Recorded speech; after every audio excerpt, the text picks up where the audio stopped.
joined computer science back in 2006, engineering.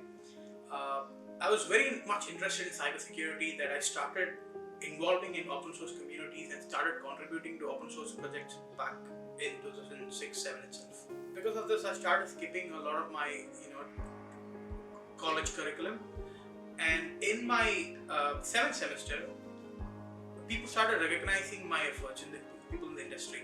That's when Muslim Koster, he was the director of iSight Partners, which is a cybersecurity startup at that point of time. He reached out to me with an internship offer. I was so excited when I got it, and unfortunately what happened was my college did not let me take a 6 months long internship. This was very much disappointing for me. I mean, that's pretty much what I wanted to do, and I decided to quit engineering and went work for iSight.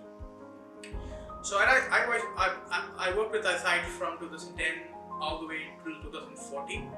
I knew one thing while working at iSight, that I don't have an engineering degree and I need to be extremely competitive to survive in this world. So what I did is, I started picking up one cybersecurity topic at a time and started publishing papers on this. And this got me to travel to 20 plus countries as a speaker and interact with cybersecurity folks all around the world. This grew my influence as well as my knowledge in that area. There was one thing which was nagging me at that point of time. That was, a lot of people told me that I would never be able to work for a big company because of my lack of engineering degree. And I wanted to prove these guys wrong.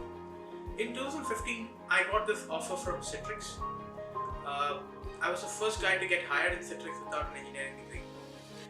There was Mr. Mrityunjay Gautam, who was the director of security, and Rajesh Singh, who was the managing director of Citrix India. Both of them actually strongly stood by my side to get me in. See, I was always a risk taker. I always believed that you have to do what you are passionate about, and good people will follow you and help you throughout your journey.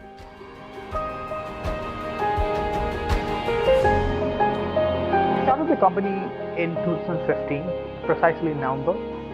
The whole idea of the product was to monitor external threats. See, in cybersecurity, you would know there are a lot of systems like antivirus, firewalls, IDS, IPS systems, which sits inside a corporate network, monitor incoming attacks. There was nothing which monitor external threats which are happening outside the corporate network. This is, we thought, if we could build a machine learning based system which collects data from the internet, applies machine learning principles, and convert it into a report and present it in the form of a SaaS-based dashboard, it will become very much scalable. So we launched our first version of the product in 2017 January. I personally went pitched the product to every friends I knew. I went on my bike to each of their offices and started demonstrating what we do. And a bunch of them were very much interested in what we are doing because it's kind of new. And by March, we started getting revenues. Once we started getting revenues, because it's a product and it's a licensed revenue, we were able to hire more people. So the fundamental challenge we faced was obviously in hiring. We were finding great people and convincing them to join you is of course a big challenge. So one of the way we focused and we solved that is by offering people a meaningful position. Because when we hire at CloudSEK, this is still a principle we follow. We always ask the candidates one question: what is it that you want to become? And then we will analyze whether CloudSEK will be able to fulfill their dream, that candidate's dream, for them. So while working with CloudSEK, every candidate or every team member is actually reaching their goals, parallelly solving CloudSEK problems. And another problem was with machine learning hires. One thing we did with machine learning hires was, once we had a machine learning lead, we started offering people in their second year of engineering machine learning based internships. So we bring people to our campus, do a 2 months internship, and when they go back, we continue letting them work for CloudSEK, and we pay them a monthly stipend as well.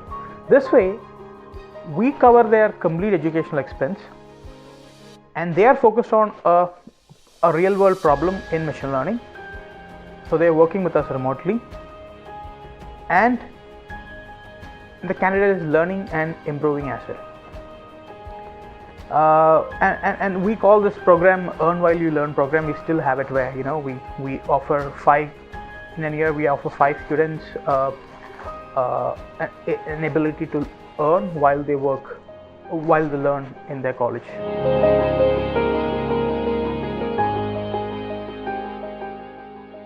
One of the fundamental challenges we faced was this making machine learning systems production ready. I mean, it does a certain set of jobs wonderfully well, and this is a system which is evolving and is getting better with more data and more feedbacks. That is not something you can make it ready on day one. It's a continuous process, and to make it better understand, I use an analogy where I explain, you might have seen kids, right? Babies. When a baby is crying, the mother might be lifting the baby and start walking, and the baby will stop crying. And if the baby is staying in the mother's lap, it will continue crying. So everyone will be picking up the baby, and they'll just start walking around, and all of a sudden you'll see the baby stop crying. Do you know the reason why of this principle? Scientists did an experiment to figure out what was happening, and they did the experiment on mice.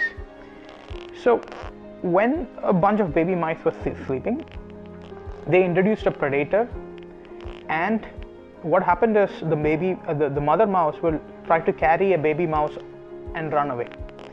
Now if one of these baby mouses start wiggling, the mother would not be able to pick it up, and they'll get killed. Both the mother and the kid will get killed by the predator. Over the course of evolution, a lot of mice had to die so that the baby mouses need to understand the moment your mom picks you up, you need to stop wiggling, else you will get killed. This is part of your DNA, and this is something every babies which are born now knows, that you should stop crying because something bad is happening, and that's why you're picked up. And that's something which didn't happen on day one. That's an evolution. A lot of mice had to die to come to that level of accuracy. Same goes to what we are doing as well. It just keeps getting better and better, and we are seeing statistics, which makes us believe and puts more confidence and invest more money in that particular piece.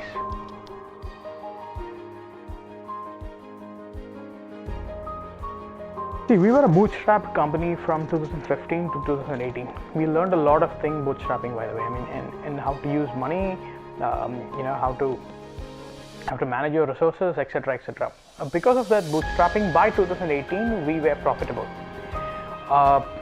We had a lot of customers who put faith in us in the earlier version of the product. That's back in 2017 itself. And in fact, it's because of their faith and their willingness to support a startup which made us reach where we are. Today we are a team of 60. We have office in Singapore, a strong technology team in Bangalore, and we sell globally. We have a small percentage of the Fortune 500 companies even using the platform. So it has been a wonderful experience, and again, all because of the support which we got from the early customers. In 2018, as we got our first funding, we had Xfinity, Startup Exceed, and IDFC Parambara who joined us. They're a fund which is focused on B2B sector. After funding, we were able to grow a little more faster and get more customers faster, obviously, and that has been pretty great as well.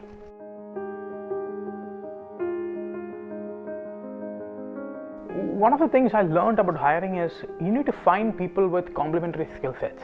For instance, you're good at talking, you don't need another guy who's good at talking. You need another guy who's good at programming. If there's one guy who's good at programming, you need another guy who's good at testing. So if you look at our company, we are a team of 60, and all of us would have a skill set which is complementary to the another person, and that's the reason why it's pretty effective and it's pretty strong.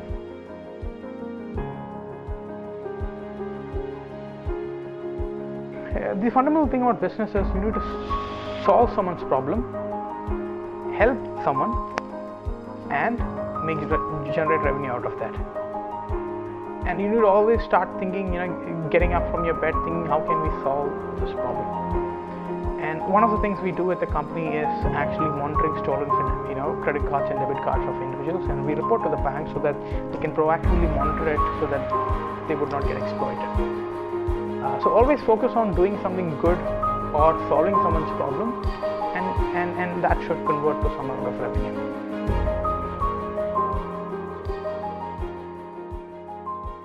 See, we wanted to build a technology which is self-learning, finding more cybersecurity threats and evolving over time and getting better at what it is doing. Imagine 30 years down the line where true AI would be there, which can do things like humans.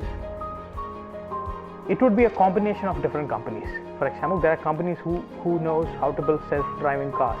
There are companies who knows how to make an AI think. A human is a combination of all these. So I believe a bunch of these companies needs to come together to be the superhuman intelligence. And our stack should be part of that stack 30 years down the line. That is the accuracy we want to see with our systems, and that's the future we see with the company.